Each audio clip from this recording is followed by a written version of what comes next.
যেটা বলছিলাম সেটা হচ্ছে দেখো, যারা যারা প্রথম থেকে ম্যাথ আছে তোমাদের মধ্যে, এরকম কে কে আছো, কে কে কম্পিটিটিভ ফিল্ডের জন্য মানে কোন এক্সামের জন্য প্রিপারেশন নিচ্ছ, একটু কাইন্ডলি কনফার্ম করো তো। এক এক করে বলো যে কী কী এক্সামের জন্য মেনলি মুখিয়া হয়ে আছো বা ফোকাস আছে, মেন টার্গেট এই এক্সামের জন্য। এই তো স্যার গ্রুপ সি ডি তো সামনে আসছে আপকামিং একটা, হ্যাঁ। ফর্ম ফিল আপ করবো। গ্রুপ সি আর ডি ওই যেটা পুজোর পরে এক্সাম হবে না, ফর্ম ফিল আপ চলছে এই মুহূর্তে, ফর্ম স্টার্ট ফিল আপ হয়েছে কাল চলছে? থেকে। ফর্ম ফিল আপ চলছে, কাল থেকে স্টার্ট হয়েছে? হ্যাঁ, কাল থেকে স্টার্ট হয়নি, ওটা পূজার পরে পূজার পরে স্টার্ট হবে। স্টার্ট হবে, হুম, এক্স্যাক্টলি তাই। ঠিক, আচ্ছা, আর আর কারো? হ্যাঁ স্যার, গ্রুপ সি গ্রুপ ডির জন্য। আর সামনে যদি মিসলেনিয়াস ক্লার্কশিপ হয় তো ওটার জন্য তো। ওকে, বেশ। দেখো বেসিক্যালি যেটা বলার, যে কোনো কম্পিটিটিভ ফিল্ডে আমরা দেখি না কেন, ম্যাথের ক্ষেত্রে সিলেবাস কিন্তু সবার ক্ষেত্রেই সেম। মেনলি কী পার্ট থাকে দেখো, তিনটে পার্ট ম্যাথের ক্ষেত্রে পড়তে হয়। একটাকে আমরা পাটিগণিত বলি, অ্যারিথমেটিক। একটা পোর্শন থাকে অ্যাডভান্স পার্ট, আর একটা পোর্শন থাকে মিসলিনিয়াস কিছু টপিক। এবার যদি তুমি কোনো স্টেট গভর্নমেন্টের এক্সাম দাও, মানে নর্মালি যদি আমি ওয়েস্ট বেঙ্গল গভর্নমেন্টের কথাই বলি, সেখানে তুমি পিএসসির কোনো এক্সাম দাও না কেন, সেটা ক্লাসিক হোক, ডব্লিউবিসিএস হোক বা মিসলিনিয়াস হোক, ঠিক, বা এটা সাইডে রেখে তুমি যদি ডব্লিউবিপির কোনো এক্সাম দিয়ে থাকো, সেটা কনস্টেবল হোক অথবা তোমার কাছে এসআই হোক, এই এক্সামগুলোর ক্ষেত্রে মেনলি আমরা দেখেছি আমাদের কাছে পাটিগণিতের কোশ্চেন কিন্তু বেশি আছে। এখানে কিন্তু অ্যাডভান্সের কোশ্চেন বেশি আসে না। এরকম না যে তুমি ডব্লিউবিসিএস যদি মেন্স দাও সেখানে তোমার কাছে অ্যাডভান্সের পোর্শন আসবে না, অবভিয়াসলি আসবে। বাট আমি প্রিলিমস লেভেলের কথা বলছি বা অন্যান্য এক্সামগুলোর ক্ষেত্রে কিন্তু সবথেকে যদি বেশি আমাদের কাছে ওয়েটেজ থাকে সেটা কিন্তু পাটিগণিতেরই থাকে। মানে এই বাম দিকে দেখো পাটিগণিতের যে চ্যাপ্টারগুলো আমাদের কাছে লিখে দেওয়া আছে, যে পার্সেন্টেজ বলো, শতকরা যেটাকে আমরা বাংলাতে বলি, রেশিও অ্যান্ড প্রপোর্শন, অনুপাত সমানুপাত, average, profit and loss, time and work, pipe and system, এই যে ডিফারেন্ট চ্যাপ্টারগুলো আমাদের কাছে আছে, এগুলো কিন্তু অনেক বেশি ওয়েটেজ থাকে আমাদের কাছে যদি আমরা স্টেট গভর্নমেন্ট রিগার্ডিং কোনো এক্সামের রেসপেক্টে ভাবি। এবার তুমি যদি আদার্স কোনো এক্সাম ভাবো, মানে জাস্ট লাইক তুমি সেন্ট্রাল গভর্নমেন্টের কোনো প্রিপারেশন নিচ্ছ, সাপোজ ধরে নাও সিজিএল দিচ্ছ বা সিএইচএসএল দিচ্ছ অথবা এমটিএস দিচ্ছ কি এসএসসি জিডি দিচ্ছ, অথবা আচ্ছা তোমাদের মধ্যে এরকম কেউ আছো যারা এনটিপিসির গ্র্যাজুয়েট বা আন্ডার গ্র্যাজুয়েটের এক্সামে বসেছিলে এবছর? এরকম কেউ আছো? প্লিজ রেসপন্স করবে। এনিওয়ান? হ্যাঁ, হ্যাঁ আমি দিয়েছিলাম। আচ্ছা, শুভজিৎ, বেশ। সো যদি আমরা রেলওয়ের ক্ষেত্রে ভাবি বা সেন্ট্রাল গভর্নমেন্টের আর কোনো এক্সামের কথা আমরা যদি আসি, তো সেই জায়গাতে কিন্তু অ্যারিথমেটিকের সাথে সাথে তোমার কাছে ওয়েটেজ আসে এই অ্যাডভান্স পোর্শন আর তার সাথে মিসলেনিয়াস টপিকের কোশ্চেন, ঠিক। তো যদি তোমার কাছে শুধুমাত্র স্টেট গভর্নমেন্ট ফোকাস থাকে তাহলে তোমাকে পুরোপুরি অ্যারিথমেটিকে ভালোভাবে রপ্ত থাকতে হবে, তার সাথে সাথে অ্যাডভান্সের কিছুটা পার্ট লাগে। কোনটা কোনটা ইম্পর্টেন্ট? অ্যাডভান্সের ভেতরে দেখো একটা পোর্শন আমাদের কাছে থাকে যেটা হচ্ছে ম্যানসুরেশন, পরিমিতি, বাংলা তার আমরা জানি। তো পরিমিতির এই 2D আর 3Dর কিছু কোশ্চেন এখানটাতে আমাদের লাগবে, ঠিক। আর যদি আমরা আসি তাহলে সিম্পলিফিকেশন মিসলেনিয়াস টপিক থেকে নাম্বার সিস্টেম, সার্টস অ্যান্ড ইন্ডিসেস, ব্যাস এইটার সাথে এখানে তিনটে টপিক, এখানে ম্যানসুরেশন বা পরিমিতির একটা টপিক, আর অ্যারিথমেটিকের যতগুলো টপিক আছে সবগুলো তোমাকে কভার করতে হবে যদি তুমি শুধুমাত্র স্টেট গভর্নমেন্টের এক্সামগুলোকে ফোকাস করে থাকো, like group C group D বলো, বা তোমার কাছে ফুডের এসআই বলো অথবা স্কুল এসআই বলো, যাই হোক না কেন, বা ডব্লিউবি বলো, সেই ক্ষেত্রে এগুলোই তোমার কাছে মোর দেন এনাফ। কিন্তু যদি তুমি এটা ভাবো যে না আমি এখান থেকে হয়তো পরবর্তীকালে তোমার টার্গেট থাকছে এরকম যে আমি রেলের এক্সামে বসবো অথবা সিজিএল সিটিসিএল এর এক্সামে বসবো, সেক্ষেত্রে তোমাকে অ্যাডভান্সের বাকি পার্টও কভার করতে হবে। সেখানে তোমাকে অ্যালজেব্রা বলো, জিওমেট্রি বলো বা ত্রিকোণমিতি বলো, আর তার সাথে সাথে arithmetic progression, geometric progression, quadratic equation, permutation combination, probability, এবং আরও একটা টপিক এখানে আমার ইনক্লুড করা হয়নি, সেটা আমি সাইডে জাস্ট নোট ডাউন করে দিচ্ছি, এটা হচ্ছে DI, data interpretation. Data interpretation এটাও কিন্তু আমাদের কাছে কাজে আসবে, ঠিক। সো এই হচ্ছে দেখো ম্যাথের হোল সিলেবাস, যেটা তুমি যদি একবার খুব ভালো করে প্রথম থেকে কভার করে নাও, আর যে কোনো এক্সামেই তুমি বসো না কেন তোমাকে বারবার এরকম বলতে হবে না বা ভাবতে হবে না যে চলো এখানে একটু পড়ে নিই, ওখান থেকে ওইখানে একটু পড়ি, বা এই বুক ফলো করি, এই বুকটা ভালো না ওই চ্যানেলটা ফলো করি, এরকম কোনো জায়গাতেই কিছু কাজে লাগবে না। তোমাকে কি করতে হবে না, সববার ফার্স্ট একবার পুরোপুরি বেসিক থেকে ম্যাথ শিখে নিতে হবে। যখন তুমি পুরোপুরি বেসিক থেকে ম্যাথ শিখে নেবে, এরপর তোমার কাছে লাগবে কি না, শুধুমাত্র ডিফারেন্ট টাইপের কোশ্চেন প্র্যাকটিস। অ্যাকচুয়ালি কী করে এক্সামিনার, শুধুমাত্র ডেটা চেঞ্জ করে ম্যাথের ক্ষেত্রে, আর কি করে না তোমাকে ল্যাঙ্গুয়েজটাকে চেঞ্জ করে দেয়, ঠিক। এই দুটো জিনিস তুমি যখন বুঝতে পেরে যাবে, যে তুমি যখন বেশি কোশ্চেন প্র্যাকটিস করবে তখনই তুমি বুঝতে পারবে যে এক্সামিনার কি বলতে চেয়েছে আমাকে, আর আমার অলরেডি বেশ ক্লিয়ার আছে, তো আমি সেটাকে অ্যাপ্রোচ লাগাবো এখানে, আর এখান থেকে আমার কোশ্চেন বেরিয়ে আসবে। আর যখন তুমি প্রথম প্রথম ম্যাথ শিখবে, হয়তো তোমার কোনো একটা কোশ্চেন পড়ে তার মানে বুঝে কোশ্চেন সলভ করতে তুমি দেখবে তোমার কাছে গিয়ে টাইম লাগছে হয়তো 1 মিনিট। কিন্তু তুমি খুব ভালো করে জানো যে এখন যতগুলো কম্পিটিটিভ এক্সাম তোমার কাছে আছে, কোনো কোশ্চেনের ক্ষেত্রেই কিন্তু তুমি 1 মিনিট টাইম পাবেই না। কোনো কোশ্চেনের ক্ষেত্রে তুমি কিন্তু 1 মিনিট টাইম পাবে না। মানে তুমি যদি এটা ভাবো যে আমার কাছে 1 মিনিট টাইম আছে, আমি এক একটা কোশ্চেন পড়ে পড়ে সলভ করে 1 মিনিটের মধ্যে অ্যান্সার দেবো, তো তুমি অলরেডি বাকিদের থেকে পিছিয়ে গেছো। সো তোমাকে সলভ করার অ্যাপ্রোচ এমন রাখতে হবে যাতে করে তুমি within 30 second, max to max আমি বলছি 30 থেকে 40 সেকেন্ড অবধি তুমি যেতে পারো। তার আগে করলে সব থেকে বেস্ট, কারণ কিছু কিছু কোশ্চেন তোমার কাছে এরকম থাকবে যে কোশ্চেনগুলো তুমি 10-15 সেকেন্ডের মধ্যে অ্যান্সার দিতে পারবে। যেমন দেখবে আমরা যখন অ্যাভারেজ পড়বো, সেই অ্যাভারেজে আমরা কিন্তু উইদাউট পেপার পেন তার 90% কোশ্চেন সলভ করবো। ঠিক কেন? কারণ আমরা সেখানে ডেভিয়েশন ফর্মুলা অ্যাপ্লাই করবো যে কীভাবে আমাদের কাছে অ্যাভারেজের কনসেপ্ট আসছে, আমরা যখন শিখবো বেসিক ধরে ধরে। তো সেখানে দেখবে তোমার পেপার পেন লাগছেই না, তুমি কোশ্চেন পড়ছো, নিজের একদম ব্রেনে এটা প্রসেস করছো, মেমোরাইজ করছো যে হ্যাঁ এরকমভাবে হবে, থট প্রসেসকে তুমি অ্যাপ্লাই করতে পারবে, আর তোমার কাছে কোশ্চেনের অ্যান্সার বেরিয়ে আসবে। তো ওই যে বললাম যে উপরে উপরে শুধু ট্রিক্স দেখানো না, মানে তুমি এটা তখনই তোমার পক্ষে পসিবল হবে যখন তোমার কাছে প্রতিটা জিনিসের এই বেসিকটা ক্লিয়ার থাকবে যে হ্যাঁ এটা আমার হচ্ছে, আর এই জন্যই আমি এই থট প্রসেসটাকে এখানে অ্যাপ্লাই করতে পারছি। ঠিক, তো এটা মাথায় রাখতে হবে যে তোমার কাছে বেস ক্লিয়ার করা কিন্তু খুব জরুরি তোমার কাছে এটার জন্য। আচ্ছা একটা কথা বলো তো, তোমাদের মধ্যে এরকম কে কে আছো যাদের ম্যাথ একদম খুব ভয় লাগে? একদম অনেস্টলি রিভিউ দাও, মানে এরকম কোনো ব্যাপার নেই যে বাকিরা বলছে না আমার, এরকম না, মানে কোনো ডাউট রাখবে না, নো ডাউট ভাবে বলো যে কতজন এরকম আছো যাদের মধ্যে ম্যাথ পুরোপুরি হয়তো বেসিক ক্লিয়ার নেই, ম্যাথ দেখলে ভয় লাগে, করতে পারো না, এরকম কতজন আছো? স্যার আমার ভীষণ ম্যাথ করতে ইচ্ছে করে না, তারপরে দেখলে যেন একটু ভয় ভয় ভাব হয়। বেশ, আর কারো?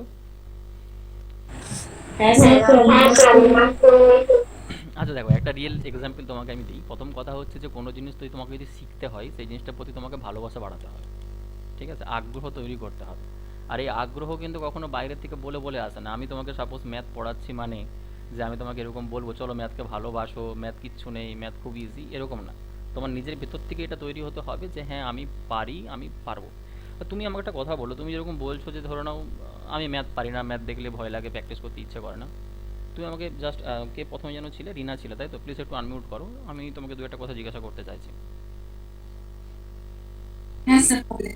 ধরে নাও তোমাকে যে আমি এটা জিজ্ঞাসা করি যে তুমি কি ভালো করে জানো, তুমি অ্যান্সার দিতে পারবে কিছু ম্যাথ ছাড়া? তুমি এমন একটা টপিকের নাম বলো যে জিনিসটা তুমি 100% খুব ভালো করে জানো, এরকম কিছু আছে?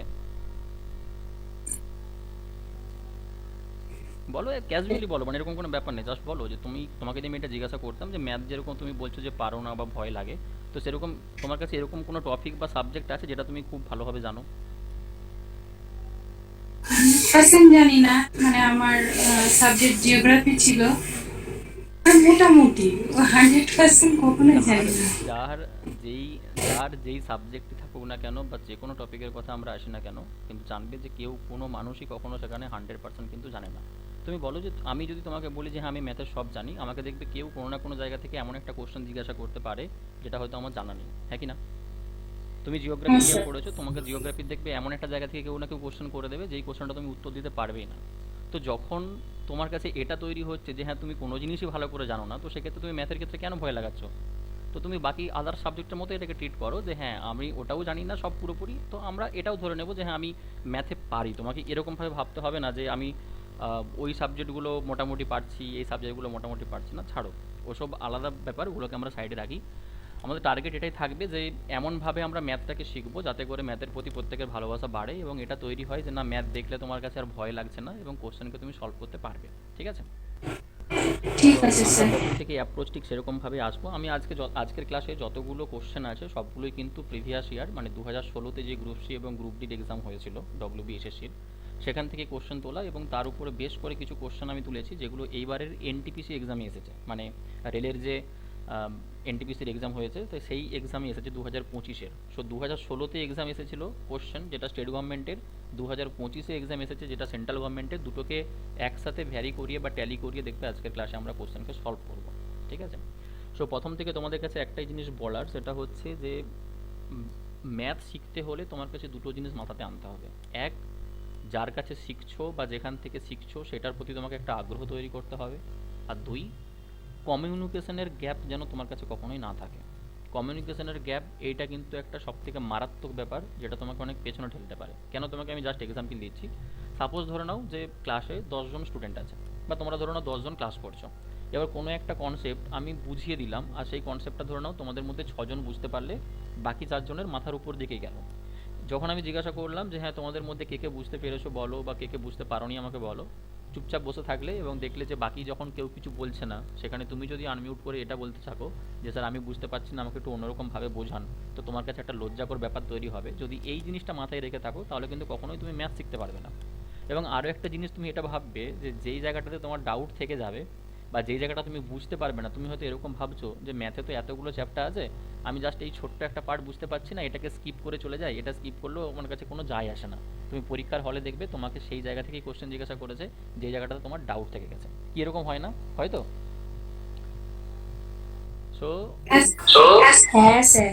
হুম, তো এটাই যে প্রথম থেকেই আমি বলছি যে কমিউনিকেশনের গ্যাপ যেন তোমার এবং আমার মানে তোমাদের এবং আমার মধ্যে যেন কখনোই এটা না থাকে যে কোনো জায়গাতে তুমি যদি বুঝতে না পারো, তুমি আমাকে 5বার জিজ্ঞাসা করো, আমি 5 রকম তোমাকে এক্সাম্পল দেবো, কিন্তু মাথার মধ্যে তোমাকে এটা ঢুকিয়ে নিতে হবে যে হ্যাঁ আমি পারছি, আমি বুঝতে পারছি, এবং আমাকে সব জিনিস ক্লিয়ার করতে হবে। আর এটা তুমি ভাবো না যে আরও একটা জিনিস, যখন তুমি কোনো না কোনো ব্যাচে ভর্তি হবে, এবং সেখানে তুমি তো এমনি এমনি ভর্তি হচ্ছ না, অবভিয়াসলি তুমি কিছু না কিছু ফিস দিয়ে ভর্তি হচ্ছ।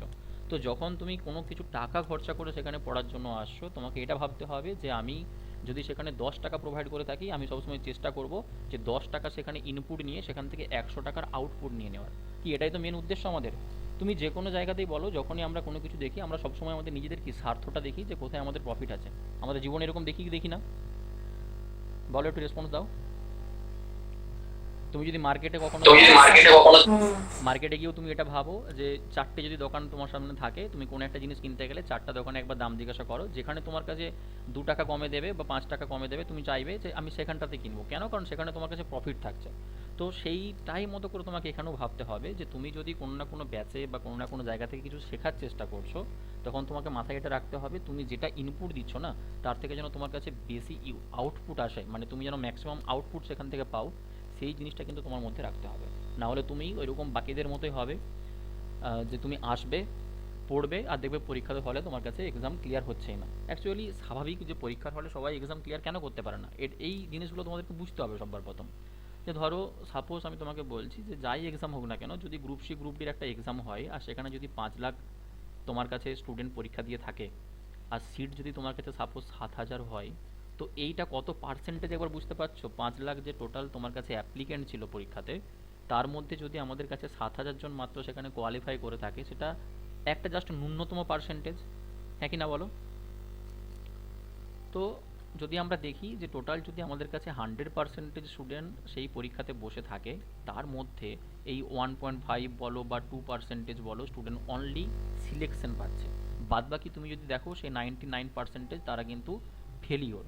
ফেলিওর মিনস আমি তোমাকে এটা বলতে চাইছি যে কোনো একটা পরীক্ষাতে তুমি যদি তার 3টে স্টেপ থাকে বা 4টে স্টেপ থাকে, যে প্রথমে প্রিলিমস দিলে, দেন মেন্স দিলে, তারপর ধরে নাও ইন্টারভিউ আছে, যাই হোক না কেন, আফটার অল তোমার যদি ফাইনাল সিলেকশন না হয়, তুমি কিন্তু ফেলিওর।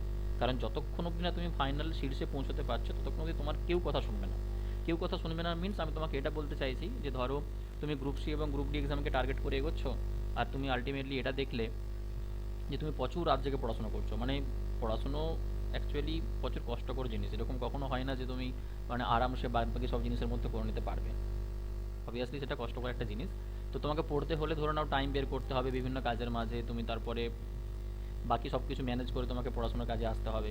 অনেকে দেখবে সিলেবাস কমপ্লিট করতে পারে না বলে রাত জেগে পড়াশোনা করে, কেউ 2টো 3টে 4টে অবধি পড়াশোনা করছে। কিন্তু যতদিন তুমি সাকসেসে গিয়ে না পৌঁছবে, ততদিন অবধি তোমার এই যে কষ্টটা ছিল, যেখানে তুমি রাত জেগে পড়াশোনা করেছো, কারোর সাথে কথাবার্তা না বলে, কারো ধরো না কোনো ফ্রেন্ডের বাড়িতে ইনভাইট করেছিল, সেখানে না গিয়ে আনন্দ ফুর্তি না করে তুমি সারাদিন রাত যে পড়ে গেছো, সেটা তোমার কাছে গল্প তখনই শোনার থাকবে যখন তুমি সাকসেস হবে। আদারওয়াইজ তোমার যতই কষ্ট হোক না কেন, যতই তোমার হার্ডওয়ার্ক হোক না কেন, এসব গল্প কিন্তু তোমার কেউ শুনতে যাবে না। সো একটা কথা আছে যে তুমি যদি সাকসেসফুল পার্সন হও, তবেই তোমাকে দেখবে সমাজে প্রায়োরিটি দেবে বা কেউ না কেউ তোমার কথা শুনবে। আর তুমি যদি ফেলিওর হও, তুমি যাই কিছু করে থাকো না কেন, তোমার কথা কেউ শুনতেই আসবে না। কি ঠিক বললাম কি ভুল বললাম বলো? হ্যাঁ স্যার, ঠিক বলেছেন। ঠিক, তো এই ব্যাপারগুলো মাথায় রাখতে হবে। আর যাদের যাদের সামনের দিকে চিন্তা ভাবনা থাকছে যে ব্যাচ নেবে বা ব্যাচে জয়েন হয়ে তোমরা প্রত্যেকটা ক্লাস করছো, ডেমোস্ট্রেশন আগে দেখো যে কীরকম লাগছে, দেন তোমার হাতে সমস্ত কিছু আছে, কারণ তুমি বাদ বাকি যা কিছু আছে তার সাথে তুমি কম্প্যারিজন করতে পারবে। তুমি আমার ক্লাস দেখছো, অন্য না কোনো কোথাও কোনো না কোনো জায়গাতে তুমি ক্লাস দেখেছো, তো সেখান থেকে তুমি অবশ্যই কম্প্যারিজন করতে পারবে যে কোনটা তোমার পক্ষে বেটার, কোনটা তুমি বেশি ক্যাচ করতে পারছো, কোনটা তোমার কাছে মনে হয় যে হ্যাঁ তুমি শিখতে পারবে। আমার মনে হয় তোমার সেটাই চুজ করা বেটার। আগে চলো আমরা ক্লাসে আসি, ঠিক আছে? সো দেখো, ফার্স্ট কোশ্চেন যেটা আমাদের এই সেটে আছে, আমরা একদম এরকমভাবে শিখবো যেখানে একদম বেস থেকে শিখে শিখে আসবো। প্রথমে তার আমরা দেখবো যে বেসিক কী আছে, আর তারপরে আমরা তার কিন্তু যদি কোনো শর্ট ট্রিক্স থেকে থাকে সেখানে আসবো, ঠিক? যেমন দেখো, ফার্স্ট যে কোশ্চেনটা, এটা WBSSC গ্রুপ ডি 2016-তে এসেছিলো। কোশ্চেনে কী আছে দেখো, যে 2 থেকে 12-র মধ্যে মৌলিক সংখ্যাগুলোর যোগফল কত আছে। তো মৌলিক সংখ্যা যেটা আমাদের কাছে বলেছে, মৌলিক সংখ্যার ইংরেজি কী হয়, আমরা ছোটো থেকে পড়ে এসেছি যে মৌলিক সংখ্যাকে কী বলে না, প্রাইম নাম্বার বলে। কি বলে? Prime number. তোমাদের মধ্যে এরকম কেউ আছে নাকি যে প্রাইম নাম্বারের ডেফিনেশন জানো না, যে কোনটাকে মৌলিক সংখ্যা বা প্রাইম নাম্বার বলে? জানা এরকম আছে যে কারোর মৌলিক সংখ্যা জানাই নেই? স্যার বলে দিন এখন। আর কারো যে মৌলিক সংখ্যা জানো না এরকম? রেসপন্স করবে, না হলে ক্লাসে ওয়েট করে থেকো না, যে বেশি টাইম লাগবে এরকম যেন না হয়। যখন কিছু বলবো রেসপন্স করবে প্লিজ। আর কি কি এরকম আছে? না স্যার, জানা আছে। মৌলিক সংখ্যা জানা আছে, যদি জানা থাকে একটু বলো তো ডেফিনেশন কি? তো যে সংখ্যা কি হচ্ছে শুধুমাত্র সেই সংখ্যা অথবা এক ছাড়া বিভাজ্য হয়, আর এটি হচ্ছে যে মৌলিক সংখ্যা। বেশ, মানে এমন কিছু সংখ্যা আমরা পাবো যেই সংখ্যাগুলোকে এক এবং সেই সংখ্যা ছাড়া আমরা আর অন্য কোনো সংখ্যা দিয়ে ভাগ করতে পারি না, সেগুলোকে আমরা কি বলে থাকি? প্রাইম নাম্বার বা মৌলিক সংখ্যা বলে থাকি। তো মৌলিক সংখ্যার ডেফিনেশন আমরা যেরকম দেখলাম, যে কোনো একটা সংখ্যাকে যে শুধুমাত্র আমরা এক এবং সেই সংখ্যাটা ইটসেলফ, এই দুটো ছাড়া আর অন্য কিছু দিয়ে তোমার কাছে ডিভাইড করা যায় না, ভাগ করা যায় না, সেই নাম্বারগুলোকে আমরা কি নামে চিনি? আমরা মৌলিক সংখ্যা বা প্রাইম নাম্বার হিসেবে চিনি। এক্সাম্পল কী কী আছে দেখো না, সবথেকে ছোট যে মৌলিক সংখ্যা আমাদের কাছে হয় সেটা কত? সেটা হচ্ছে 2। এরপর যদি আমরা মৌলিক সংখ্যা দেখি সেটা হচ্ছে 3। এরপরে আমাদের কাছে সংখ্যা কত আসবে? 5। তারপর মৌলিক সংখ্যা আছে 7। দেন আমরা কত পাবো? 11, 13। এরকমভাবে আমাদের কাছে মৌলিক সংখ্যা চলে। সবথেকে ছোট যদি মৌলিক সংখ্যার কথা বলা হয়, সেই মৌলিক সংখ্যা আমরা কত জানি? 2। আর সবথেকে বড় যদি মৌলিক সংখ্যা তোমাকে খুঁজতে বলে, সেটা can not determine. Find out তুমি করতেই পারবে না, কারণ সংখ্যার কোনো শেষ নেই, আনলিমিটেড সংখ্যা আমাদের কাছে আছে। তো এখন অবধি সবথেকে বড় সংখ্যা তোমাকে যদি বলে যে মৌলিক সংখ্যা কত, তোমার পক্ষে ক্যালকুলেট করা পসিবল না, ওটা ছাড়ো। কিন্তু এই যে ছোট আমাদের কাছে মৌলিক সংখ্যা সবথেকে আছে, যেটাকে আমরা কি দেখতে পাচ্ছি না, এটা হচ্ছে 2। এটার পেছনে দেখো স্টার লাগিয়ে রাখলাম কেন? কারণ এটা হচ্ছে এমন একটা মৌলিক সংখ্যা যেটা আমাদের কাছে জোড় মৌলিক সংখ্যা, জোড় ইভেন প্রাইম নাম্বার, জোড় মৌলিক সংখ্যা। আশা করি জোড় সংখ্যা কাকে বলে তোমরা প্রত্যেকেই জানো, ঠিক? যে যেই সংখ্যাগুলোকে আমরা 2 দিয়ে ভাগ করতে পারি সেগুলো হয় জোড়, যেগুলো 2 দিয়ে ভাগ যায় না সেগুলো হচ্ছে বিজোড়। তুমি একবার তাকিয়ে দেখো এই সিরিজটার দিকে, শুধুমাত্র 2 যে নাম্বারটা ছিল মৌলিক সংখ্যাটা, এটাই হচ্ছে আমাদের কাছে জোড় মৌলিক সংখ্যা। বাদ বাকি তুমি সামনের দিকে যতগুলো সংখ্যা পাবে মৌলিক, সবগুলোই কি না, সবগুলোই কিন্তু তোমার কাছে বিজোড় মৌলিক সংখ্যা বা অড প্রাইম নাম্বার, বিজোড় মৌলিক সংখ্যা। সো এটাকে আমি হাইলাইটও করে রাখছি, এই কারণে হাইলাইট করছি কারণ এখান থেকে কিন্তু কোশ্চেন আসে, যেটা আমি তোমাকে এই ক্লাসেই ডিসকাস করব যে কী কোশ্চেন এখান থেকে তৈরি হয়। আচ্ছা, যে বলছিলে যে মৌলিক সংখ্যার ডেফিনেশন জানো না, তার কাছে কি এটা ক্লিয়ার হয়েছে যে কোনটা মৌলিক সংখ্যা? হ্যাঁ স্যার। কি বুঝতে পারলে বলো? যে মৌলিক সংখ্যা হচ্ছে সেটা যাকে তুমি এক এবং সেই সংখ্যা ছাড়া আর অন্য কোনো সংখ্যা দিয়ে ভাগ করতে পারবে না। বোর্ডে যতগুলো নাম্বার আমি লিখেছি, এটা ছাড়া তুমি আরেকটা নাম্বার আমাকে বলো তো যেটা মৌলিক হবে, বা দুটো নাম্বার বলো। 17, 19 এগুলো তো ভাগ করা যাবে না। তো এরপরে নাম্বার দেখলে আমরা 17, 19 এরকম পেতাম। আচ্ছা, মৌলিক সংখ্যা দেখো ফার্দার যদি আমরা ডিভাইড করি, মৌলিক সংখ্যাকে কিন্তু আমরা দুরকম পার্ট পাই বা দুরকম ভাগ আমরা পাই। একটা হয় আমাদের কাছে সহমৌলিক সংখ্যা, আরেকটা হয় সহমৌলিকটাকে আমরা ইংরেজিতে কি বলি না, কো প্রাইম নাম্বার। নিশ্চয়ই শুনে থাকবে প্রত্যেকে, কো প্রাইম নাম্বার। আরেকটা আমাদের কাছে মৌলিক সংখ্যার ভাগ আসে যেটাকে আমরা বলি টুইন প্রাইম নাম্বার। এই টুইন বেবি যেরকম আমরা শুনি না, টুইন বেবি মানে একই রকম দেখতে, একসাথে হয়েছে টুইন বেবি, ঠিক অনেকটা সেরকম কনসেপ্ট এখানে লাগে যে টুইন প্রাইম নাম্বার আমাদের কাছে একটা হয় ভাগ, আর একটা ভাগ কি হয় না, কো প্রাইম। এবার এই দুটো জিনিসের মধ্যে দেখো, যদি আমরা একটু ডিটেলস দেখতে চাই যে কোনটাকে আমরা কো প্রাইম নাম্বার বলছি বা কোনটাকে আমরা টুইন প্রাইম বলছি, যদি তুমি এই মৌলিক সংখ্যার ডেফিনেশন দেখো, সেই মৌলিক সংখ্যার ডেফিনেশনে কি ছিল, যে এক এবং সেই সংখ্যা ছাড়া তুমি আর অন্য কোনো সংখ্যা দিয়ে তাদের ভাগ করতে পারবে না, সেটাকে তো আমরা মৌলিক বলেছিলাম। তার মানে যদি কোনো সংখ্যাকে এক এবং সেই সংখ্যা ছাড়া আর অন্য কিছু দিয়ে ভাগ না যায়, তাদের কিন্তু গসাগু বা এইচসিএফ যেটা, সেটাকে কিন্তু আমরা কত বলতে পারি না, 1 বলতে পারি। কারণ কোনো নাম্বার দিয়ে যদি ভাগ না যায়, তাহলে সেক্ষেত্রে আমাদের অলওয়েজ গসাগু কী হয় না, 1 হয়। ঠিক আছে? তো সহমৌলিক বা কোপ্রাইম নাম্বারের যদি আমরা ডেফিনেশনে আসি, এখানে তুমি এমন যে কোনো নাম্বার চুজ করতে পারো যেই দুটো নাম্বারের মধ্যে তুমি কোনো কিছু দিয়েই ভাগ করতে পারবে না, মানে শুধুমাত্র এক দিয়েই ভাগ করতে পারবে, আর কোনো কিছু নাম্বার দিয়ে ভাগ যাওয়া পসিবল না, সেগুলোকে আমরা কি বলি না, কোপ্রাইম নাম্বার বলি। আমাকে কেউ একজন আনমিউট করে দুটো নাম্বার চুজ করে বলো তো, যে তোমার কাছে কি নাম্বার হতে পারে, যে দুটো নাম্বার এক্সাম্পল নেবে যাদের মধ্যে এক ছাড়া অন্য কিছু দিয়ে ভাগ যাবে না, কি কি হতে পারে বলো? 3, 5। গুড, 3, 5। আর কোনো নাম্বার, যে কোনো দুটো নাম্বার তুমি বলতে পারো যাদের মধ্যে তোমার কাছে এক ছাড়া আর অন্য কিছু দিয়ে ভাগ যাবে না। আর কেউ প্লিজ একটু বলো যে আর কি নাম্বার তুমি নিতে পারো। 11, 13। তোমরা সবসময় প্রাইম নাম্বারই চুজ করছো, আমি কিন্তু এখানে একবারও বলিনি যে তোমাকে প্রাইম নাম্বারই চুজ করতে হবে। তুমি কিন্তু প্রাইম নাম্বার ছাড়া অন্য নাম্বারও নিতে পারো যাদের মধ্যে এক ছাড়া অন্য কিছু দিয়ে ভাগ যাবে না, সেই কন্ডিশনটা ম্যাচ করলেই হবে। মানে আমি যদি তোমাকে বলি যে একটা নাম্বার আমি 10 তুলতাম আর একটা নাম্বার যদি 9 নিতাম, কি এদের মধ্যেও সেই কন্ডিশন লাগু হতো না? যেরকম বললাম যে দেখো এক ছাড়া অন্য কিছু দিয়ে ভাগ করতে পারবে না। যদি আমি একটা নাম্বার তোমার কাছে 8 নিই আর একটা নাম্বার যদি সাপোজ 21 নিতাম, এদের মধ্যেও কি কোনো নাম্বার দিয়ে ভাগ যেত দুটোকে? বলো, যেত না। তার মানে এইখানে যতগুলো সেট দেখো আমি লিখেছি বা পেয়ার লিখেছি, সবগুলোই কিন্তু আমাদের কাছে কোপ্রাইম আছে। তো কোপ্রাইমের কনসেপ্ট কি, যে এমন নাম্বার তুমি চুজ করো তাদের মধ্যে এক ছাড়া অন্য কিছু দিয়ে ভাগ যাবে না, এই কন্ডিশনটা ম্যাচ করলেই হলো। নাম্বারগুলোকে যে প্রাইম হতে হবে এটা ডাজ নট ম্যাটার, নাম্বারগুলোকে যে তোমাকে প্রাইম হতেই হবে সেটা কিন্তু কোনো মানে নেই। দেখো যেগুলো প্রাইম নাম্বার হয় তাদের মধ্যে নিশ্চয়ই কোনো না কোনো দিয়ে তো ভাগ যাবেই না, তো সেগুলো তো কোপ্রাইম হবেই। ওটা ছাড়া যদি আমরা এক্সট্রা করে আরও কিছু নাম্বার দেখতে চাই, যেমন প্রথমে সেটটাতে আমাকে বলেছিলে 3 এবং 5, এই দুটোই নাম্বার প্রাইম ছিল, এটা তো আর দেখতে লাগেই না, কারণ প্রাইম নাম্বার আছে মানে এদের মধ্যে কোনো কিছু ভাগ যাচ্ছেই না। কিন্তু বাদবাকি দেখো যে দুটো সেট আমি এখানে লিখেছি, একটা হচ্ছে 10-এর সাথে 9, এখানে 10 এবং 9 দুটোর মধ্যে একটাও কিন্তু প্রাইম নাম্বার নয়, তবুও কিন্তু ওরা দুজনের মধ্যে কোপ্রাইম। কেন? কারণ 10 আর 9 এর মধ্যে কোনো কিছু দিয়েই ভাগ যায় না বলে। এই 8 এবং 21, দেখো 8 আর 21 দুটোর মধ্যে কোনোটাই প্রাইম নয়, কিন্তু দুজন নাম্বার একে অপরের সাথে কোপ্রাইম। কেন? কারণ 8 এবং 21কে তুমি কোনো একটা সেম নাম্বার দিয়ে কখনোই ডিভাইড করতে পারবে না। তো কোপ্রাইমের লজিক হচ্ছে এটা, শুধুমাত্র মাথায় রাখতে হবে যে এক দিয়েই শুধুমাত্র ভাগ যাবে, এটা ছাড়া অন্য কোনো নাম্বার দিয়ে ভাগ যাবে না, সেরকম যে কোনো নাম্বারকে চুজ করলেই তোমার কাছে কোপ্রাইম হয়ে আসবে। কিন্তু টুইন প্রাইমের কনসেপ্ট হচ্ছে একটু ডিফারেন্ট।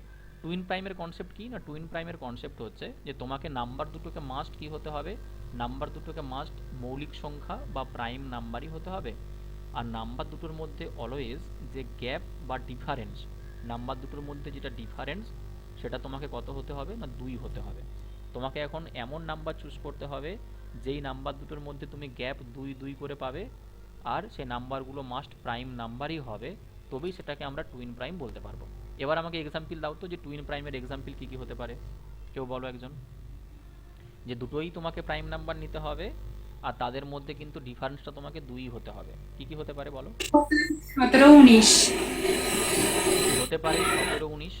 দেখো দুটোই প্রাইম নাম্বার, ডিফারেন্স 2 আছে। তুমি বলবে স্যার 11, 11 হতে পারে, 13 হতে পারে, 5, 7 হতে পারে, বা 3, 5 হতে পারে, এরকমভাবে আসবে।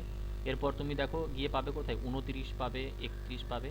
তো তোমাকে কোশ্চেন জিজ্ঞাসা করে এখান থেকে এক্সামিনার, কি কোশ্চেন জিজ্ঞাসা করে জানো? তোমাকে জিজ্ঞাসা করবে যে 1 থেকে 100 পর্যন্ত কতগুলো, 1 থেকে 100 পর্যন্ত তোমার কাছে কতগুলো টুইন প্রাইম নাম্বার আছে বলো।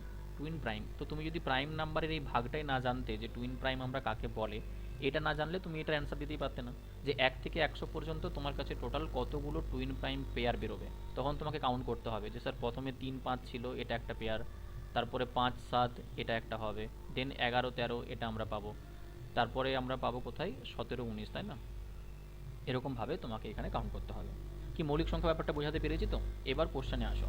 এই কোশ্চেনটাতে যেটা তোমাকে অ্যান্সার জিজ্ঞাসা করেছিল যে 2 থেকে 12-র মধ্যে মৌলিক সংখ্যাগুলোর যোগফল কত হবে, কার কি অ্যান্সার পেয়েছে একটু বলো তো?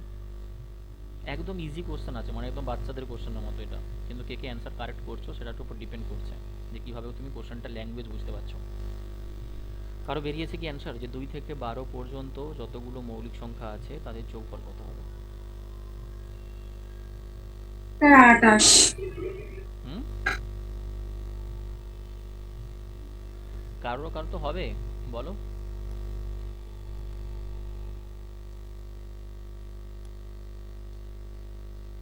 স্যার 28। ওকে, সুভাশিস বলছে 28, কিন্তু 28 রং অ্যান্সার। 28 wrong answer. এবার ভাবো যে কেন রং করেছো আর কোন জায়গাতে রং করেছো। দেখো, দুটো ল্যাঙ্গুয়েজ তোমাকে এক্সামিনার ইউজ করতে পারে, আগে ল্যাঙ্গুয়েজ দুটো ভালো করে বোঝো। আমি একটা কোশ্চেন এতটা টাইম এই জন্যই নষ্ট করছি যাতে করে জিনিসগুলোকে তোমরা প্রথম থেকেই ক্যাচ করতে পারো। ঠিক, আমি তোমাকে কেন বললাম যে 28 রং অ্যান্সার, তার কারণ হচ্ছে দু রকম ল্যাঙ্গুয়েজ তোমার কাছে এক্সামিনার ইউজ করতে পারে। একটা ল্যাঙ্গুয়েজে তোমাকে এটা বলতে পারে যে 2 থেকে 12 পর্যন্ত, এটা একটা ল্যাঙ্গুয়েজ হয়। আরেকটা হচ্ছে যে 2 থেকে 12 এর মধ্যে, এটা একটা ল্যাঙ্গুয়েজ হয়। ঠিক আছে, দুটো ল্যাঙ্গুয়েজ ইউজ হয়, একটা হচ্ছে 2 থেকে 12 পর্যন্ত, আর একটা ল্যাঙ্গুয়েজ ইউজ হয় 2 থেকে 12-র মধ্যে। এবার ঘটনা হচ্ছে কি করে বুঝবে দুটো ল্যাঙ্গুয়েজের মধ্যে ডিফারেন্স কি আছে। এক হচ্ছে, ধরে নাও তোমাকে যদি আমি সাপোজ এটা বলতাম যে 1 থেকে 5 পর্যন্ত তোমার কাছে মোট কতগুলো নাম্বার আছে, 1 থেকে 5 পর্যন্ত তোমার কাছে মোট কতগুলো নাম্বার আছে, তুমি কি অ্যান্সার দিতে বলো? 1 থেকে 5 পর্যন্ত 5টা। তুমি বলবে স্যার কি কি আছে? 1 আছে, 2 আছে, 3 আছে, 4 আছে এবং 5 আছে। কিন্তু আরেকটা কোশ্চেন তোমাকে যদি আমি এটাই বলতাম যে 1 এবং 5-এর মধ্যে কতগুলো নাম্বার আছে, 1 এবং 5-এর মধ্যে কতগুলো নাম্বার আছে, তখন তুমি কি অ্যান্সার দিতে? 3টে।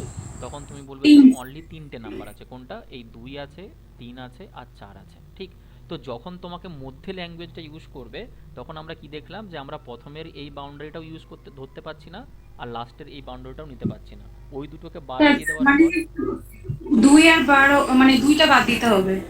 আমরা হ্যাঁ, আমি আসছি, কোশ্চেনে আসছি, আমি জাস্ট এটা বোঝানোর চেষ্টা করছি। এটা দেখো, তো আমরা এই প্রথমটাতে কি বলেছিলাম যে 1 থেকে 5 পর্যন্ত, 1 থেকে 5 পর্যন্ত মানে সেখানে 1কেও তুমি ইনক্লুড করছো, নিতে পারছো, 5কেও নিতে পারছো। তাই তুমি 1 থেকে শুরু করে আপ টু 5 পর্যন্ত কাউন্ট করে বলেছিলে মোট 5টাই নাম্বার তোমার কাছে আছে।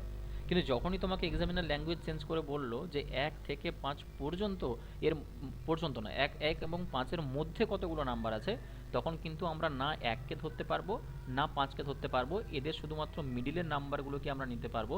সো 2, 3, 4 এটাই দেখো তার মিডিলে আছে, আর নাম্বারের সংখ্যাটা কমে তোমার কাছে কত চলে আসবে না 3 চলে আসবে। তো যদি এই ল্যাঙ্গুয়েজটাই এক্সামিনার এখানে ইউজ করে থাকে যে 2 থেকে 12-র মধ্যে কতগুলো সংখ্যা তোমার কাছে আছে মৌলিক, তাদের যোগফল বলো, তো তোমাকে যেহেতু মধ্যে এখানে ইউজ করেছে না, তুমি না 2কে ধরতে পারবে, 2 হলেও 2কে ধরতে পারবে না।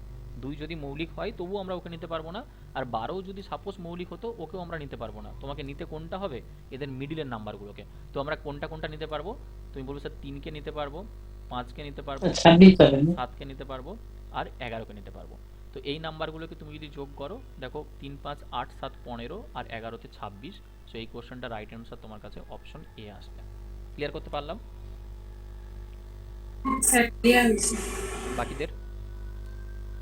হ্যাঁ স্যার। সেকেন্ড কোশ্চেনে দেখো আমি আসি। এই কোশ্চেনটাতে আসার আগে আমরা এখানে একটা জিনিস নিয়ে ডিসকাস করেছিলাম, সেটা হচ্ছে আমাদের কাছে কি ছিল, মৌলিক সংখ্যা, যেটা আমরা ডিসকাস করলাম। তোমাকে যদি কোশ্চেন একটু ফটাফট প্রত্যেকে অ্যান্সার দেওয়ার চেষ্টা করবে যতটুকু জানো। যদি তোমাকে আমি বলতাম যে সবথেকে ছোট মৌলিক সংখ্যার ভ্যালু কত, কি অ্যান্সার হতো? সবথেকে স্মলেস্ট প্রাইম নাম্বার, কি অ্যান্সার দিতে বলো? 1। এই 2 স্যার। 1 কেন? 2 তো 2 আর সবথেকে স্মলেস্ট প্রাইম নাম্বার আমরা কত পাবো? সবথেকে ছোট মৌলিক সংখ্যা হচ্ছে 2। ঠিক, তোমাকে যদি আমি জিজ্ঞাসা করতাম সবথেকে ছোট জোড় মৌলিক সংখ্যা কত, তুমি বলবে স্যার একটাই তো মৌলিক সংখ্যা। 2। যদি জিজ্ঞাসা করে তোমাকে সবথেকে ছোট বিজোড় মৌলিক সংখ্যা কত, অড, 3। তখন আমাদেরকে 3 চুজ করতে। দেখো ল্যাঙ্গুয়েজে ডিফারেন্স বোঝো। সবথেকে ছোট নাম্বার জিজ্ঞাসা করলে 2 হচ্ছে, সবথেকে ছোট ইভেন নাম্বার জিজ্ঞাসা করলেও 2 হবে, কিন্তু সবথেকে ছোট যদি অড প্রাইম নাম্বার জিজ্ঞাসা করে তখন কিন্তু আমাদের কাছে 3 হয়ে যাবে। ঠিক, তোমাকে যদি জিজ্ঞাসা করা হতো যে সবথেকে স্মলেস্ট বা সবথেকে ছোট 2 অঙ্কের প্রাইম নাম্বার কি আছে, smallest 2 digit prime number, 11। Exactly তাই। স্মলেস্ট 2 ডিজিট প্রাইম নাম্বার কি হবে? তুমি বলবে স্যার 11 হবে। 11 থেকে ছোট তুমি আর 2 ডিজিটের নাম্বার কিন্তু পাবে না। ওকে, তোমাকে যদি জিজ্ঞাসা করতাম যে লার্জেস্ট বৃহত্তম 2 ডিজিটের প্রাইম নাম্বার বলো, কি হতো? 97 স্যার। 97। একদম তাই, 97 হতো। আচ্ছা, যদি তোমাকে 3 ডিজিটের জিজ্ঞাসা করা হতো যে স্মলেস্ট 3 ডিজিট প্রাইম নাম্বার, কি অ্যান্সার নিতে? 100 বলো, 101। 101 101। 101। আর যদি জিজ্ঞাসা করতো যে লার্জেস্ট 3 ডিজিট প্রাইম নাম্বার, বৃহত্তম 3 অঙ্কের মৌলিক সংখ্যা, আসতেই পারে গ্রুপ সি গ্রুপ ডি তে এরকমই কোশ্চেন দেবে তোমাকে কনসেপচুয়াল। লার্জেস্ট 197 হবে স্যার। এটা হবে 997। কত হবে? 997। ঠিক আপ টু 4 অবধি তোমাকে মনে রাখতে হবে, এক্সামের জন্য ইম্পর্টেন্ট, তারপরে আর মনে রাখার কোনো প্রয়োজন নেই। কিন্তু মৌলিক সংখ্যা রিগার্ডিং অনেক কোশ্চেন আমাদের কাছে আসে, যেটা আমরা যখন নাম্বার সিস্টেমের বেস পড়বো না, যে নাম্বারের ভাগগুলো যখন আমরা পড়বো, তখন আমরা এখান থেকে শিখবো। ঠিক আছে, সো আমরা এখন মুভ করছি। দেখো কোশ্চেন নাম্বার 2তে 2 নম্বর যে কোশ্চেনটা আছে সেখানে কি বলা আছে দেখো। বলা আছে যে ওয়াই এর এক্স পার্সেন্টেজ যদি আমাদের কাছে 150 হয় এবং জেড এর ওয়াই পার্সেন্টেজ যদি তোমার কাছে 300 হয়ে থাকে, তবে এক্স এবং জেড এর মধ্যে একটা সম্পর্ক আছে, সেটা তোমাকে স্থাপন করতে হবে। অপশনগুলো দিকে তাকিয়ে দেখো যে জেড এর ভ্যালুটা কি এক্স এর সাথে সমান হবে, জেড এর ভ্যালু কি এক্স ডিভাইডেড বাই 3 হবে, নাকি এক্স ডিভাইডেড বাই 2 হবে, নাকি জেড এর ভ্যালুটা এক্স এর দ্বিগুণ হবে, তোমাকে বলতে হবে। ঠিক আছে, কোশ্চেনে কিন্তু কিচ্ছু নেই, তুমি কীরকমভাবে কোশ্চেনটাকে দেখছো আর কীরকমভাবে ভাবছো তার উপর ডিপেন্ড করছে। তোমাদেরকে আমি প্রথমে 1 মিনিট টাইম দিচ্ছি, তোমরা ট্রাই করে দেখো যে হচ্ছে কিনা, আর হলে অ্যান্সার কি হচ্ছে সেটা বলো।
হয়েছে কারো?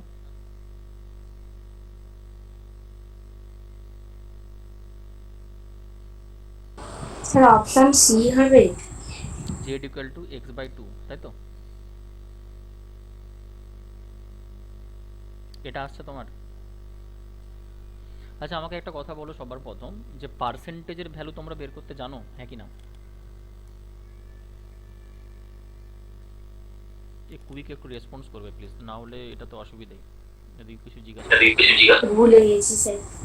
আর কারো মানে যারা পার্সেন্টেজ বের করতে পারো না এরকম কেউ আছো কি? আগে সেটা বলো, না হলে এই কোশ্চেনটা তো করতেই পারবে না।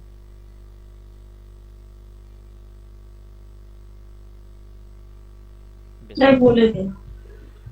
দেখো পার্সেন্টেজ তোমাকে যদি বের করতে হয়, ধরে নাও আমরা যদি কোনো একটা এক্সাম দিতাম, তুমি একটা 100 মার্কসের এক্সাম দিয়েছো, 100 মার্কসের তুমি একটা কোনো পরীক্ষা দিয়েছো, আর তোমাকে হয়তো ইনস্টিটিউট থেকে বললো যে পরীক্ষাটাতে পাসিং মার্কস হচ্ছে কত না 35%। তো 100 নাম্বারের একটা পরীক্ষা দেওয়ার পর তোমাকে যদি এটা ঘোষণা করা হয় যে পরীক্ষাটাতে পাস করতে হলে তোমাকে 35% নাম্বার পেতে হবে, তো তোমাকে পরীক্ষাটাতে কত নাম্বার পেলে তুমি পাস করবে বলো তো? 35। তো তুমি বলবে স্যার পরীক্ষাটাতে যদি আমরা 35 পাই তাহলেই কিন্তু পাস করে যাব। তো পার্সেন্টেজের যেটা বেস ভ্যালু হয় সেটা কি হয় না 100 হয়। আমরা সবসময় 100-এর সাথে সেটাকে কম্পেয়ার করি। 100 নাম্বারের যদি পেপার হয়ে থাকে তাতে 35%-এর যেটা ভ্যালু হবে সেটা কিন্তু 35ই বেরোবে। এবার কেন বেরোচ্ছে, কীভাবে বেরোচ্ছে সেটা যদি তুমি বুঝতে চাও, তোমাকে সবার প্রথমে এটা দেখতে হবে দুটো জিনিস, যে আমরা পার্সেন্টেজ থেকে যদি তার অরিজিনাল ভ্যালু বের করতে চাই, তো আমরা কি করি দেখো। কি করি না, ধরে নাও তোমার কাছে 100 মার্কসের টোটাল এক্সাম ছিল, তুমি বের করতে চাইছো তার 35% পেলে তুমি পাস করবে। তো 100-র 35% মানে কত? তুমি বলবে স্যার 100 ইন্টু করে তার আমরা 35% বের করতে চাইছি, এটাই তো, হ্যাঁ কি না? 100 টোটাল মার্কস ছিল, তার তুমি যদি 35% বের করতে চাও তো তোমাকে 100 ইন্টু 35% করতে হবে। এটা ক্লিয়ার করতে পেরেছি? বলো। হ্যাঁ স্যার। তো এবার তুমি যদি পারতে চাও, তোমাকে কি করতে হবে না, পার্সেন্টেজ তুলতে গেলে একটা জিনিস এখন মাথায় রাখো শুধুমাত্র, কারণ আমরা যখন পার্সেন্টেজ পড়বো তখন তো সমস্ত কিছু শিখবো, এখন শুধু এটা মাথায় রাখো যে পার্সেন্টেজ তুলতে গেলে তোমাকে কিন্তু নিচে 100 দিয়ে ডিভাইড করতে হয়, এটা মাথায় রাখো। পার্সেন্টেজ সিম্বলটা তুলতে গেলে তোমাকে নিচে 100 দিয়ে ডিভাইড করতে হবে। দেন তুমি যখনই 100 দিয়ে ডিভাইড করবে, দেখো উপরের 100 নিচের 100 ক্যান্সেল আউট হয়ে গিয়ে তোমার কাছে ভ্যালু কত বেরোবে না, 35 বেরোচ্ছে। তাই তুমি এটা অ্যান্সার দিতে পেরেছিলে যে স্যার 100-র মধ্যে 35% যদি পাসিং মার্কস হয় তো আমাকে অনলি 35 পেতে হবে। কিন্তু এটা 100 ছিল বলে তাই, যদি তোমাকে আমি হঠাৎ করে কোশ্চেন জিজ্ঞাসা করতাম যে তোমার কাছে একটা 400 মার্কসের এক্সাম হয়েছে, তোমার কাছে একটা পেপার বা এক্সাম হয়েছে যেটা 400 মার্কসের ছিল, আর তোমাকে বলা আছে যে এখানে যেটা পাসিং মার্কস সেটা হচ্ছে 30%, তো এখন কত নাম্বার পেতে হবে বলো তো, তবেই তুমি পাস করবে? তুমি বলবে স্যার 400-র মধ্যে আমাকে পেতে হবে 30%। তো 400-র 30% যদি আমরা ডিটেলসে সলভ করতে চাই, তুমি কিভাবে সলভ করবে যে 400 ইন্টু 30%, আর পার্সেন্টেজকে তুলতে হলে আমরা নিচে কি করতে পারি, 100 দিয়ে ডিভাইড করে দেবো। দেন দেখো 100-র সাথে এটা পুরোপুরি 4 টাইমস অবধি তোমার কাছে ভাগ যাবে। দেন তুমি এখান থেকে অ্যান্সার কি নেবে, তুমি বলবে স্যার 120 পেতে হবে, 120। বা তুমি এটাকে থ্রট প্রসেস তো এরকমও অ্যাপ্লাই করতে পারতে যে 30% যদি আমার কাছে পাসিং মার্কস হয়, এই 30% পাসিং মার্কস মানে আমাকে ধরে নিতে হবে যে আউট অফ 100-তে, আউট অফ 100 বা 100-তে তুমি 30 পেলেই পাস করবে। এটাই তো আমরা বুঝি, 30% যদি পাসিং মার্কস হয় তো আউট অফ 100-তে তুমি 30 পেলেই পাস করবে। যদি 100 নাম্বারের পরীক্ষা হয় তুমি 30 পেলেই পাস। কিন্তু পরীক্ষাটা যদি 400 নাম্বারের হয়ে থাকে তো 100-কে কত দিয়ে গুণ করলে 400 হচ্ছে, তুমি বলবে স্যার 4 দিয়ে গুণ করলে। তো পাস নাম্বারটা যেটা আমরা 30 পেয়েছিলাম 100 রেসপেক্টে, নিশ্চয়ই সেটাকেও 4 দিয়ে গুণ করলে যে 120 ভ্যালুটা আসবে সেটাই 400-র জন্য চলে আসবে। কি বলো, আমরা এরকম ভাবতে পারতাম তো? হ্যাঁ স্যার। ভাবতে পারতাম। তো কথা হচ্ছে এই যে পার্সেন্টেজ ভ্যালু তুমি ক্যালকুলেট করছো না, তোমাকে যদি আমি একটা এক্সাম্পল দিই, যে বললাম 500-র 15% ক্যালকুলেট করো, 15%, আমাকে পটাপট একটু সলভ করে বলো তো এটার অ্যান্সার কত হবে, 500-র 15%, বলো। 75 স্যার। 75, 75 হবে। কিভাবে সলভ করলে? তুমি বলবে 15 100 100 দিয়ে 500 এই দিয়ে পার্সেন্টেজটা তুলতে গেলে তোমাকে নিচে 100 দিয়ে ভাগ করতে হবে, আর দেন তুমি এটাকে ক্যান্সেল আউট করার পর উপরে 5 আসবে, 5 15-তে 75 অ্যান্সার দিয়ে ফেলেছো। কিন্তু তুমি একটু যদি ভালো করে ভাবতে, দেখো আমরা এখানে এই যে পার্সেন্টেজটা 15-র কাছে ছিল, এই পার্সেন্টেজ ভ্যালুটাকে কি আমরা সোয়াপ করে 500-কে দিতে পারতাম? মানে যেই কোশ্চেনটা তোমার কাছে প্রথমে ছিল যে 500-র 15% যে কোশ্চেনটা ছিল, এটাকে কি আমরা উল্টো দিক দিয়ে 15-এর 500% বলতে পারতাম? ইয়ে শূন্য, যেটা তোমাকে আমি বলেছিলাম 500-র 15%, সেটাকে কি আমরা 15-র 500% বলতে পারি উল্টো দিক থেকে? ভাবো একটু, সলভ করে দেখো না যেটার কি অ্যান্সার আসছে। তুমি বলবে স্যার এগেন তো সেই পার্সেন্টেজ তুলতে হলে উপরে দুটো ভ্যালুকে গুণ করে নিচে 100 দিয়ে ভাগ করতে হচ্ছে, তাহলে সেই 0 0-তে কেটে গিয়ে উপরে তো আমাদের কাছে 15 ইন্টু 5 75-ই থাকবে। তো ওইটাও আপনি যা লিখেছেন নিচেরটাও সেম লিখেছেন, দুটো সেম জিনিস। তো যদি কখনো তোমার কাছে এরকম ভ্যালু আসে আর তুমি যদি মনে হয় ক্যালকুলেশনের সুবিধার্থে তুমি পার্সেন্টেজটাকে সোয়াপ করতে পারো, পার্সেন্টেজটাকে তুমি উল্টো দিকে ঘুরিয়ে দিতে পারো, তাতে কিন্তু তোমার ভ্যালুর কোনো চেঞ্জেস আসবে না, ঠিক? তো আমরা কোনো কোনো কোশ্চেনের ক্ষেত্রে সলভ করার সময় আমাদের নিজের সুবিধার্থে আমরা কি করতে পারি না, পার্সেন্টেজকে সোয়াপ করতে পারি। তো আমার কাছে যদি কখনো এটা দিয়ে দেওয়া থাকে যে এক্স এর ওয়াই পার্সেন্টেজ যদি কখনো দেওয়া থাকে, তো তুমি সলভ করার জন্য কি করবে, তুমি বলবে sir X into Y divided by 100 করবো, হ্যাঁ কি না? বলো, এটাই তো আমরা শিখলাম। এক্স এর ওয়াই পার্সেন্ট বের করার জন্য আমরা কি করব, X into Y divided by 100 করবো, এটাই তো করবো। এখন তুমি যদি উল্টো দিকে, আমি যখনই তোমাকে বললাম যে এক্স এর ওয়াই পার্সেন্ট ক্যালকুলেট করো, তুমি যদি উল্টো দিকে এরকম ধরে নিতে যে এটাকে যদি ওয়াই এর এক্স পার্সেন্ট নিতাম, তাহলে তুমি কি ক্যালকুলেট করতে যে Y into X divided by 100। তো এক্ষেত্রেও ওপরে এক্স ওয়াই তাকে 100 দিয়ে ভাগ করছো, আর এক্ষেত্রেও ওপরে এক্স ওয়াই তাকে 100 দিয়ে ভাগ করছো, তো বোথ আর তো সেম, হ্যাঁ কি না বলো? সেম। হ্যাঁ Yes, স্যার। sir. আমরা কি করতে পারি না পার্সেন্টেজকে সোয়াপ করতে পারি। এবার তুমি কোশ্চেনে আসো, তোমার কাছে দেখো 2 সেকেন্ডে কোশ্চেনটার অ্যান্সার হয়ে যাবে।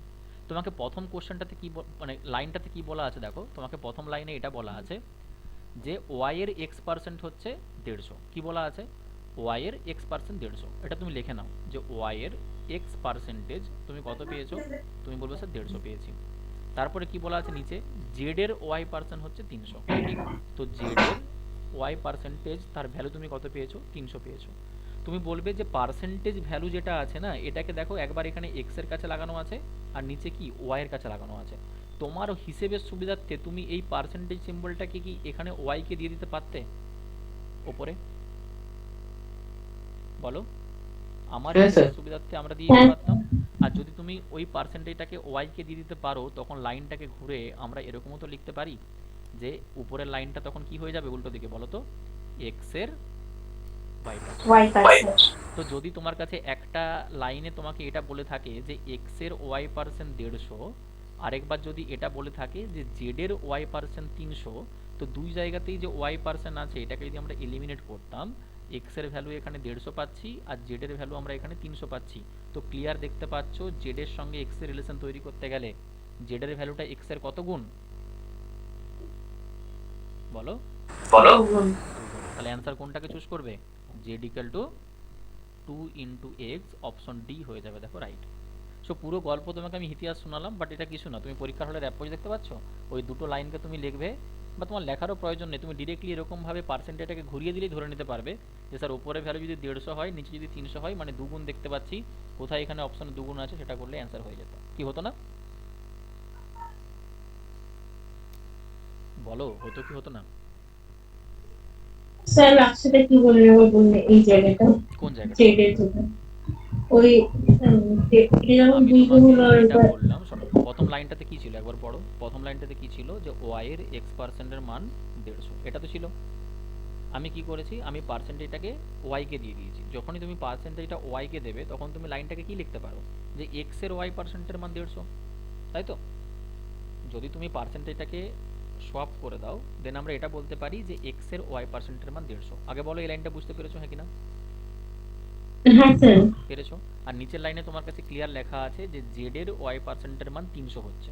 তো ওয়াই পার্সেন্টের ভ্যালু উপরেও তুমি এক্স এর উপর ক্যালকুলেট করছিলে, ওয়াই পার্সেন্টেজের ভ্যালু তুমি নিচেও জেড এর উপরই ক্যালকুলেট করছো। যদি ওয়াই পার্সেন্টেজটা দুই জায়গাতেই কমন থেকে থাকে, তাই আমি সেই জন্য ওয়াইটাকে পুরোপুরি এখন এলিমিনেট করলাম, কারণ দুই জায়গাতেই ওয়াই এর মান আমি ক্যালকুলেট করছিলাম, তো ওটাকে আমি পুরোপুরি বাদ দিলাম। আর ওটাকে বাদ দিয়ে দেওয়ার পর তোমার কাছে কি পড়ে থাকবে, এক্স এর মান যদি 150 হয়, নিচে তুমি জেড এর মান 300 পাচ্ছ, তাহলে এক্স আর জেড এর মধ্যে কি রিলেশন দেখতে পাচ্ছ? যে এক্স এর তুমি যখন দ্বিগুণ করবে তখনই তুমি জেড কে পাবে, কারণ 150 সঙ্গে 2 গুণ করলে তবেই 300 হয়। বুঝতে পারলে? হ্যাঁ স্যার না ডাউট আছে? স্যার বুঝছি। বুঝতে পেরেছি বাকিরা স্যার একটু বলো তো, ক্লিয়ার হয়েছে তো?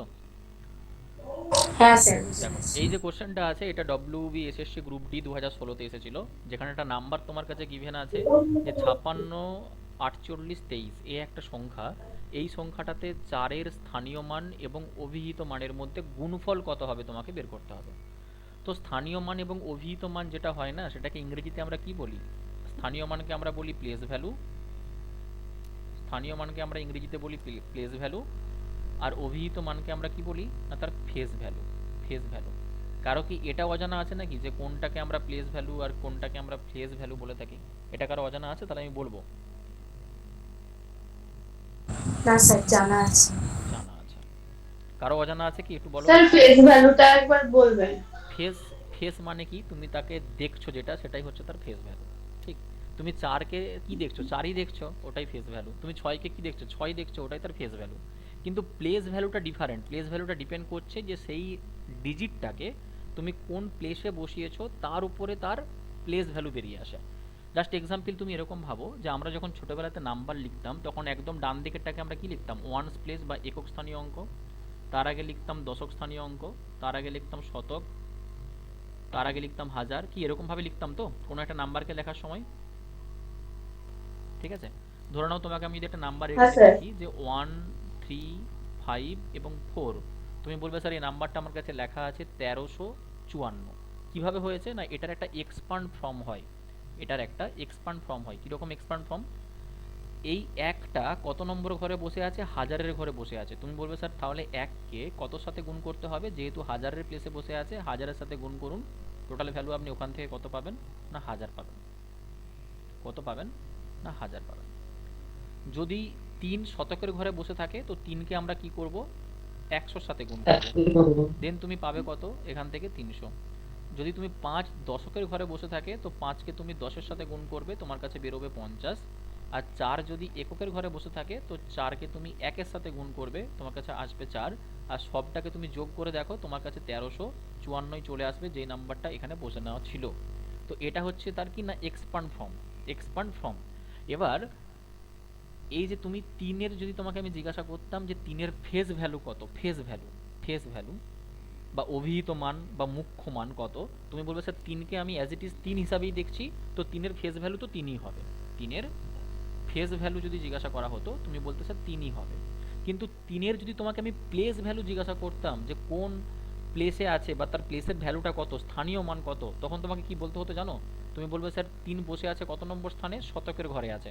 তো 3-এর সাথে তার প্লেসের ভ্যালু 100কে গুণ করলে যে ভ্যালুটা হয় 300, এটা তার কি আসবে? না প্লেস ভ্যালু আসবে। তো 3-এর ক্ষেত্রে যদি আমরা প্লেস ভ্যালু লিখতাম তো প্লেস ভ্যালু আমরা কত পেতাম? 300 পেতাম। আরও একটা এক্সাম্পল দেখো, ক্লিয়ার হয়ে যাবে। যদি ধরে নাও তোমাকে আমি জিজ্ঞাসা করি এই যে বাম দিকে একটা আছে, সেই একের তোমার কাছে প্লেস ভ্যালু আর ফেজ ভ্যালু কত হবে?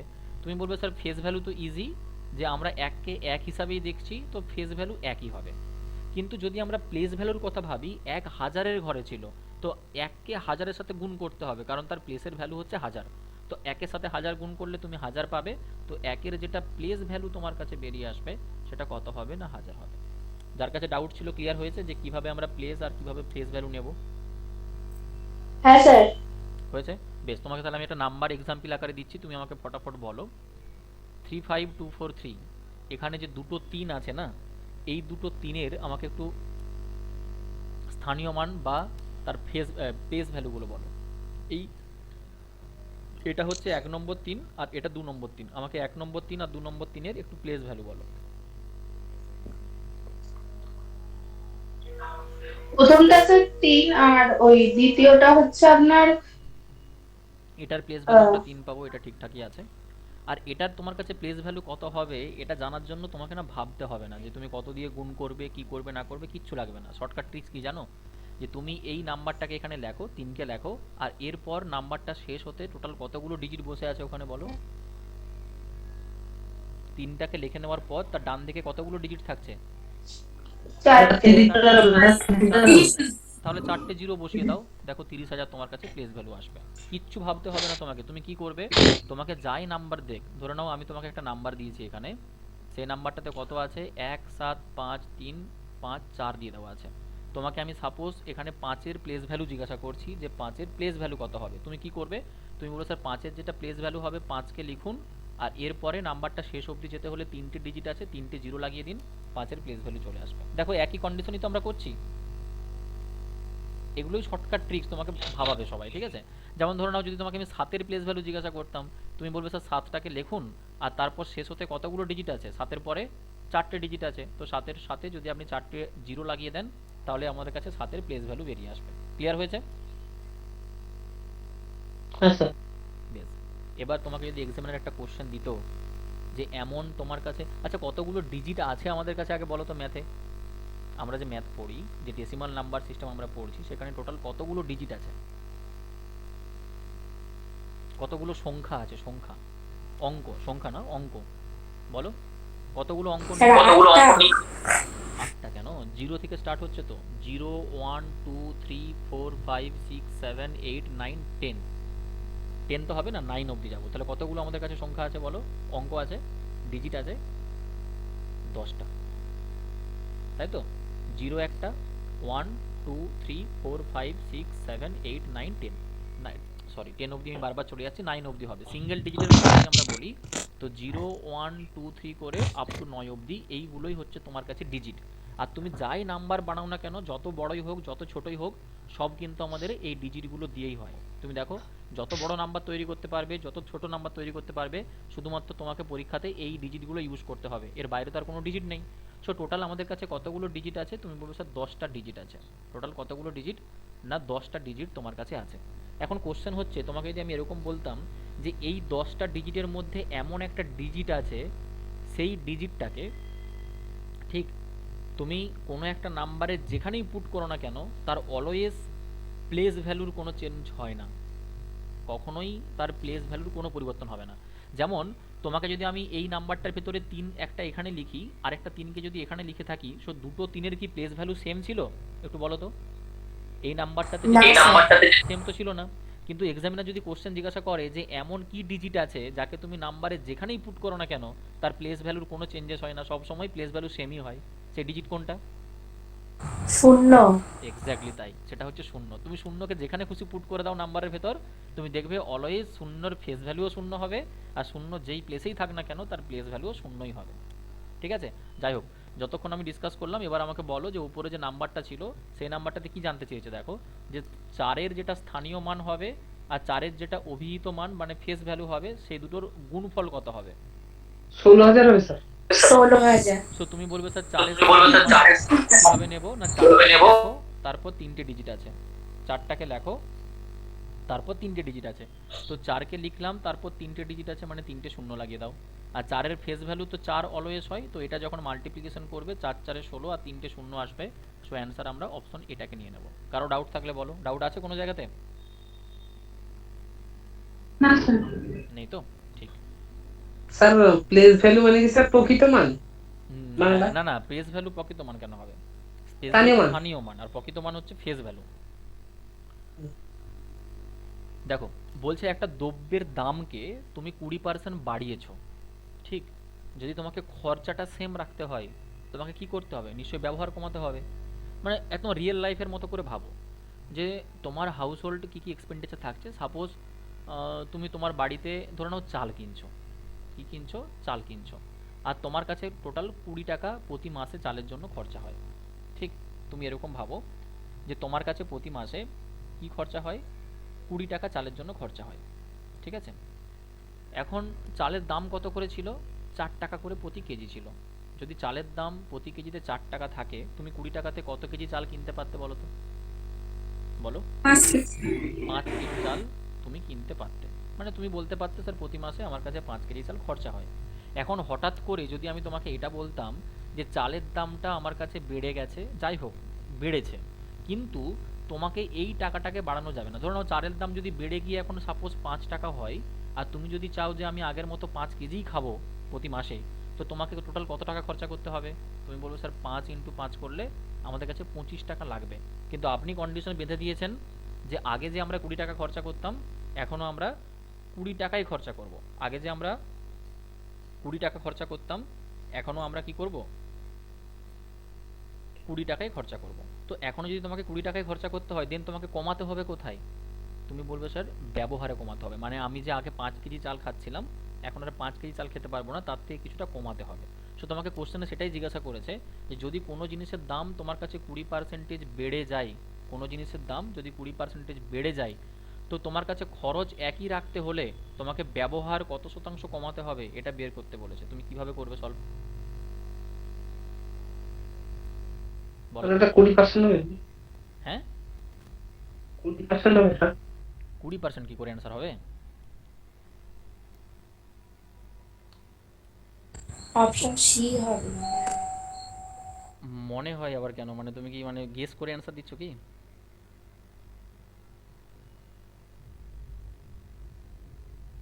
ভাবো একটু কিভাবে আমরা সলভ করতে পারি, একটু ইমাজিন করো।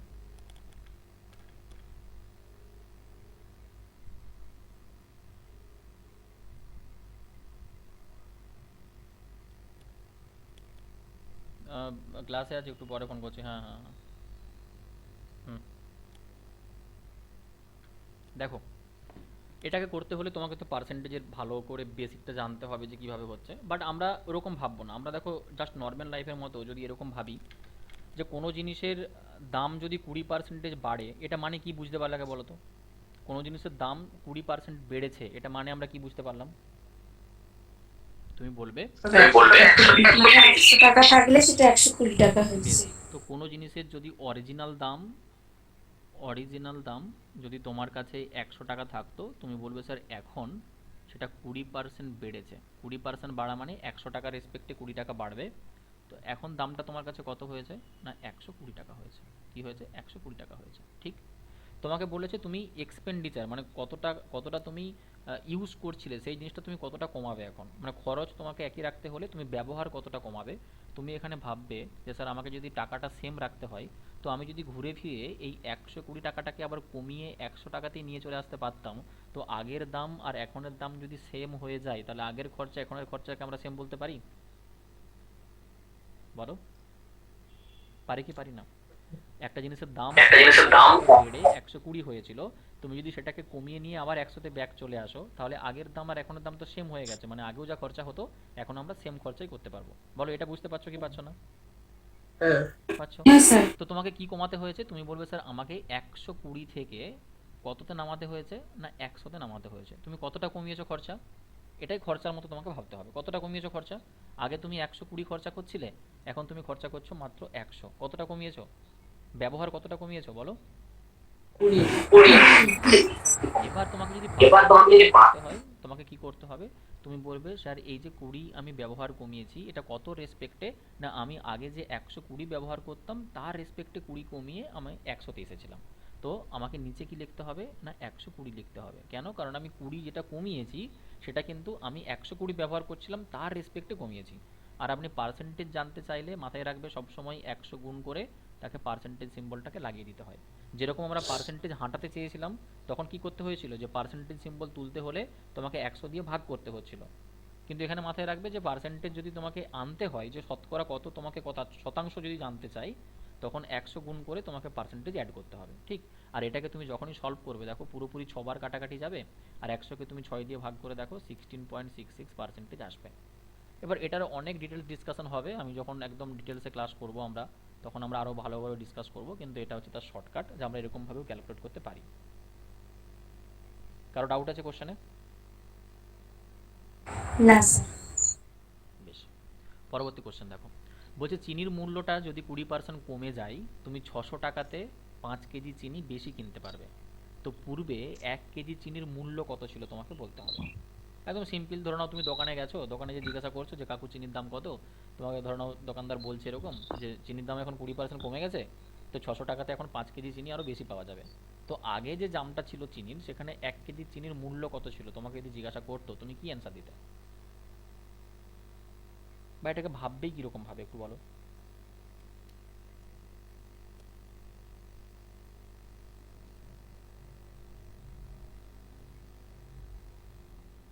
স্যার চিনির মূল্য কমে গেছে মানে আগে 100 টাকা থাকলে এখন এখন 80 80 টাকা। টাকায় পাওয়া যাচ্ছে। হুম হুম।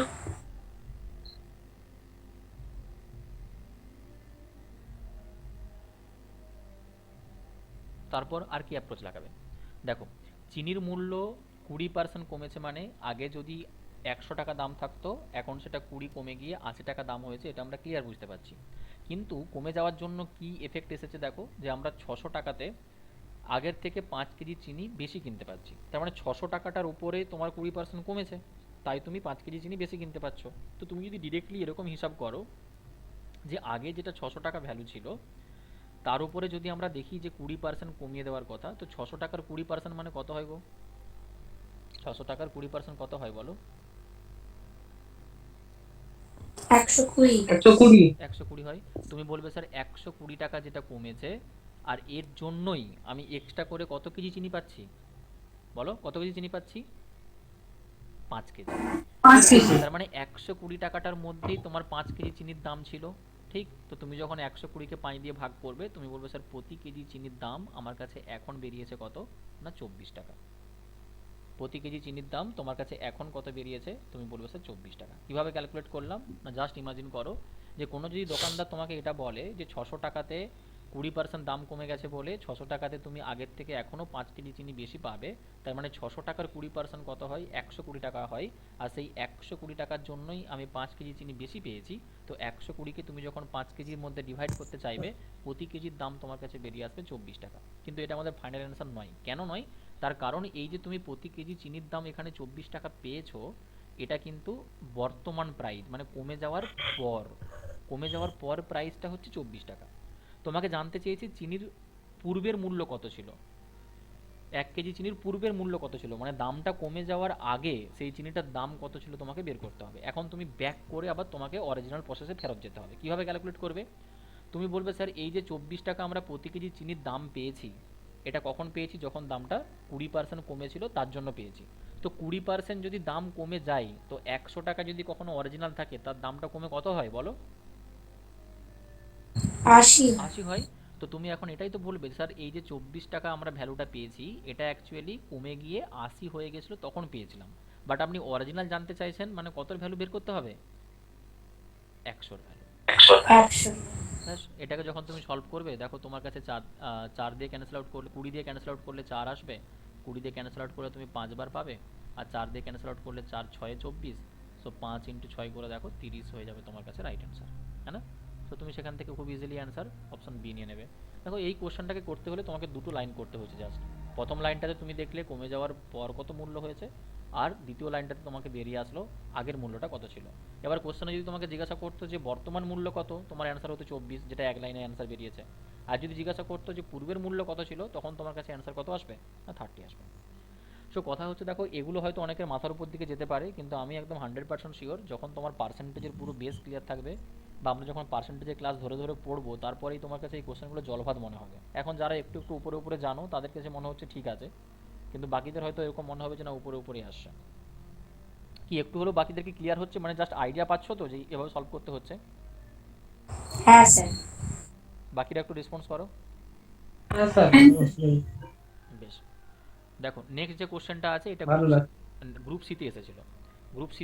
গ্রুপ সিতে কি বলছে দেখো, যে 500 টাকার উপরে তুমি 40% ছাড় পেয়েছো, এবং ওই 500 টাকার উপরেই তুমি পরপর দুবার ছাড় পেয়েছো, একবার 36%, একবার 4%। তো এই যে দুটো ছাড়, একবার 40% সিঙ্গেল ছাড়, একবার শুধুমাত্র 500 টাকার উপরে 40% ছাড় পাওয়া হয়েছে, আরেকবার 500 টাকার উপরে আপনি পরপর দুবার ছাড় পেয়েছেন, একবার 36, তারপরে আবার 4% ছাড় দেওয়া হয়েছে। সো এই যে দু রকমের ছাড় আমাদের কাছে ছিল, তার মধ্যে যদি আমরা ডিফারেন্স দেখতে চাই, পার্থক্য দেখতে চাই, সেটা কত টাকা হবে তোমাকে জানতে চেয়েছে। কি করবে?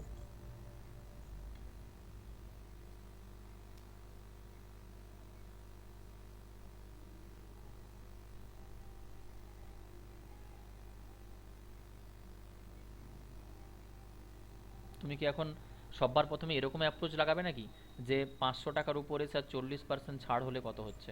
তো 500 টাকা 40% ছাড় মানে কত টাকা ছাড় হবে? তুমি বলবে 4 1400 টাকা। 20, 200 টাকা ছাড় হচ্ছে।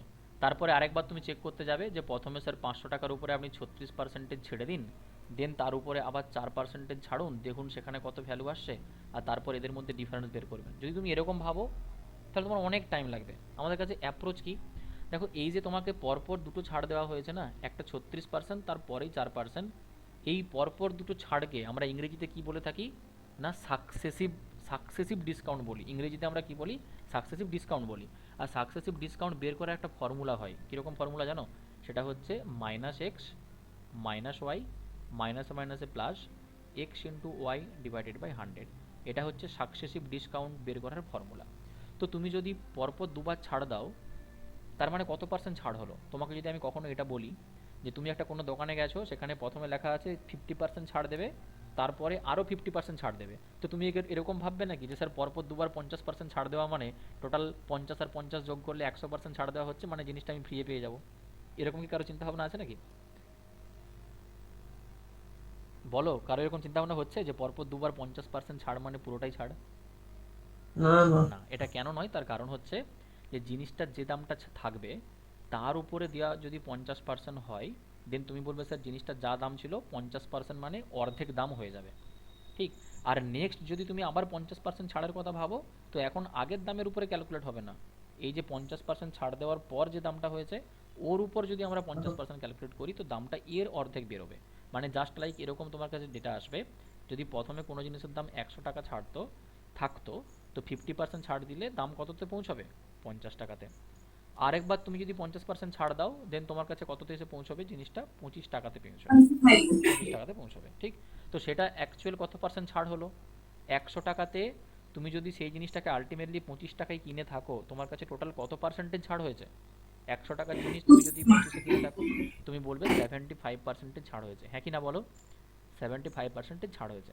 তো এটা কোথা থেকে বেরোলো? এটাও সাকসেসিভ ডিসকাউন্ট থেকে বেরিয়েছে, ফর্মুলা থেকে। দেখো যে মাইনাস এক্স, যে ফর্মুলা বললাম, মাইনাস এক্স মাইনাস ওয়াই, মাইনাসে মাইনাসে plus X Y divided by 100, এটা যদি আমরা করি না, দেখো প্রথমে 50 ছাড় পেয়েছো, তারপরে আবার 50 ছাড় পেয়েছো, আর প্লাস 50 ইন্টু 50 করলে কত হয়? উপরে হবে 2500, তাকে তুমি 100 দিয়ে ডিভাইড করবে। দেন এই দিকটাতে তোমার কাছে আসবে মাইনাস 100, প্লাস ওখান থেকে কত আসবে না 25, আলটিমেটলি তোমার কাছে বেরোবে দেখো -75। মাইনাস মানে ছাড় দেওয়ার কথা বলছি। তো অরিজিনালি ছাড় আমরা কত পেয়েছি না 75%। তো ভুল করেও কিন্তু সাকসেসিভ ডিসকাউন্টে কখনো দুটোকে যোগ করে দেবে না যে স্যার পরপর 50% ছাড় মানে টোটালের উপরে 100% ছাড়, এটা কিন্তু ভুল কনসেপ্ট। তো আমরা যদি শুধুমাত্র সাকসেসিভ ডিসকাউন্টটা ওখানে বের করতে চাইতাম যে 36 আর 4-এর কত হচ্ছে, তুমি বলবে স্যার প্রথমে 36 আর 4 ছাড়া দেওয়া হলো, তারপর প্লাস 36 ইন্টু 4, তাকে 100 দিয়ে ভাগ করতে হবে। তো এটাতে দেখো তোমার কাছে 40 আসবে, প্লাস কত হচ্ছে? 36 ইন্টু 4 করা মানে 144, তাই না? 144। আর তাকে যখন তুমি এটা 144 ডিভাইডেড বাই তোমার কাছে 100 আসবে, তাই তো? দেন তুমি বলবে স্যার -40 প্লাস 1.44। তো দেখো তোমাকে প্রথমে ছাড় দিচ্ছিল 40, আর এখানে কীরকম ছাড় পাচ্ছ না 40 থেকে কিছুটা কম। কি করে বুঝলে 40 থেকে কিছুটা কম? ওই যে 40 ছাড় পাওয়া যাচ্ছিল, তার সাথে আরও কিছুটা যোগ করা হচ্ছে। মানে অ্যাকচুয়াল যদি ডিফারেন্স তৈরি করে না, যে উপরের ছাড় আর নিচের ছাড়টার মধ্যে, সেই ডিফারেন্সটা কে তৈরি করবে বলো তো? বলো। তুমি বলবে স্যার এখানেও 40% ছাড় ছিল, এখানেও আমরা 40% ছাড় পেয়েছি, কিন্তু ডিফারেন্সটা তৈরি করছে কে? এই যে প্লাস 1.44 আছে, এই কিন্তু তোমার কাছে ডিফারেন্সটা তৈরি করে দিচ্ছে। বলো হ্যাঁ কি না? তাহলে অ্যাকচুয়াল তোমার কাছে ডিফারেন্স যদি ওটাই তৈরি হয়ে থাকে, তো তুমি শুধুমাত্র 500 টাকার উপরে ওই পার্সেন্টেজটার ভ্যালু কত হয়, 1.44 এর ভ্যালু কত হয়, এটাই ক্যালকুলেট করে নাও। এটা সলভ করলে কত আসবে? পার্সেন্টেজ তুলতে হলে তোমার কাছে নিচে 100 আসবে, আরেকবার এখানে তুমি দুঘর আগে পয়েন্ট আছে তুলতে হলে নিচে আরেকবার 100 দিয়ে ভাগ করবে, তাই না? তো তুমি বলবে স্যার 100, দুটো জিরোর সাথে দুটো জিরো ক্যান্সেল আউট করে দিন, আর এটা গুণ করলে হবে 5×14 = 70, 5×4 = 20, মানে উপরে 720 আসবে। তাকে যখন আমরা 100 দিয়ে আরেকবার ডিভাইড করব, দেখো 0 0 ক্যান্সেল আউট হবে, আর 7.2 টাকা, যেটা অপশন বিতে অ্যাভেলেবেল আছে, সেটা হয়ে যাবে আমাদের কাছে রাইট অ্যান্সার, হ্যাঁ না? এটা হবে দেখো রাইট। বুঝতে পারলে একটু হলেও? দেখো পুরো বুঝতে পারবে না আমি 100% শিওর, কারণ এই যে কনসেপ্ট তোমাকে আমি শেখাচ্ছি সেগুলো তুমি তখনই বুঝতে পারবে যখন প্রথম থেকে আমরা আস্তে আস্তে সুন্দর হয়ে হয়ে আসবো। নাহলে এরকম হঠাৎ করে তুমি ফার্স্ট ক্লাসে এসে সব ম্যাথ শিখে যাবে, সব ম্যাথ বুঝে যাবে, এটা পসিবল না। এটা একদম রিয়েল ফ্যাক্ট, এরকম কখনো হয় না। স্যার এক মিনিট বলছি স্যার। স্যার নিচেরটা 36% 4% বলে, আর উপরটা যে 40% সেটা তো কই করলেন না? উপরেরটা তো শুধুমাত্র সিঙ্গেল ডিসকাউন্ট ছিল, সিঙ্গেল ডিসকাউন্ট। দেখো উপরটা থেকে পরপর তোমার কাছে দুটো ডিসকাউন্ট ছিল না, এটা শুধুমাত্র 40% ছাড়ের কথাই বলা আছে। মানে ওটাতে আমি 500 টাকার উপর পুরোপুরি 40% ছাড়ই পাচ্ছি, ঠিক। কিন্তু নিচে তোমাকে যদি পরপর দুটো ছাড় দেওয়া হয়, 36 আর 4, পরপর দুটো লাগাতার ছাড় দেওয়া হয়েছে, তার মানে তুমি টোটালের উপরে কত পার্সেন্টেজ ছাড় পাচ্ছ? 500 টাকার উপর তুমি টোটাল কত পার্সেন্টেজ ছাড় পাচ্ছ যদি তোমাকে পরপর দুবার ছাড় দেওয়া হয়, একবার 36 একবার 4?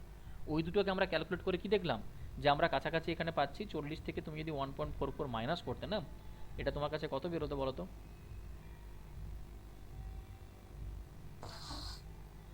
38.56% ছাড় হয়, ঠিক। তো যদি উপরেরটা 40% ছাড় হয় 500 টাকাটার উপর, আর নিচেরটা যদি 500 টাকার উপরে 38.56% ছাড় হয়ে থাকে, তো তোমার কাছে ডিফারেন্সটা কত পার্সেন্ট হচ্ছে ছাড়ের? সেই তো 1.44%ই হচ্ছে। তাই আমি ডিরেক্টলি 500 টাকার উপরে 1.44% বের করেছি, আমার কাছে টাকাটা 7.2 বেরিয়ে আসছে। এবার বুঝতে পারলে? হ্যাঁ। আর কারো কোনো ডাউট আছে তো বলো। আছে? না স্যার। দেখো এই কোশ্চেনটাতে এখন ছাড়ো, কারণ এই কোশ্চেনটাতে ব্যাস, এই একটা লাস্ট কোশ্চেন আজকের ক্লাসে আমরা সলভ করব। আমাদের অ্যাকচুয়ালি অনেকগুলো কোশ্চেন তোলা ছিল, কিন্তু টাইম তো এমনিতেই নেই। আমি স্যারকে বলছি আরেকটা আমাদের কাছে ডেমো ক্লাস অ্যারেঞ্জ করার জন্য, যেখানে আমরা ম্যাথের আরও কিছু কোশ্চেন সলভ করবো ভালো ভালো। ঠিক, তারপরে তোমরা সেরকমভাবে কম্পেয়ার করে ডিসিশন নাও। এই যে কোশ্চেনটা দেখো এখানে আছে, এটা লসাগু গসাগু তোমরা প্রত্যেকেই ছোটো থেকে করে এসছো, আশা করি প্রত্যেকে এটা পারবো। কিন্তু লসাগু গসাগু বের করার জন্য তোমাকে এখানে ডেসিমাল নাম্বার দেওয়া আছে। কি বলা আছে দেখো, যে 1.7, 0.51 এবং 0.153, এই তিনটে সংখ্যার গসাগু কত তোমাকে বের করতে হবে। বলো কি হবে, এই তিনটে সংখ্যার গসাগু কি হবে? 1000 হবে স্যার। কত হবে? স্যার 17/10। 17/10 মানে 1.7। 1.7। আর কারো অ্যান্সার?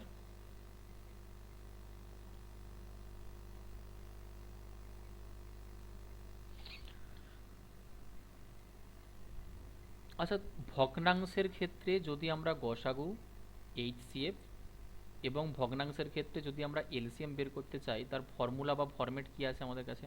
জানা আছে নিশ্চয়ই প্রত্যেকের, বলো। ভগ্নাংশের ক্ষেত্রে যদি আমরা লসাগু এবং গসাগু বের করতে চাই, দেন আমরা কি প্রসেস অ্যাপ্লাই করি, বলো।